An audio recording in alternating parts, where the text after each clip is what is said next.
This is the SMA TK05 smartwatch, practically identical to the TK04 we already reviewed, with a little bit of a change to the layout of what you see here, as well as the background pictures and whatnot that you can do with the watch faces. But all of the apps that you see on here, including Bluetooth calling and SIM calling, are identical between the two watches. You also have your motion information, step count, heart rate, and barometric pressure display, along with the current altitude, and a built-in compass with this one. And you have a variety of different sporting activities and records from those sports that you can do too.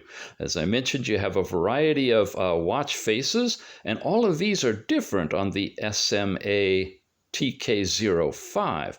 So check it out. It's a really interesting, nice smartwatch, the TK05.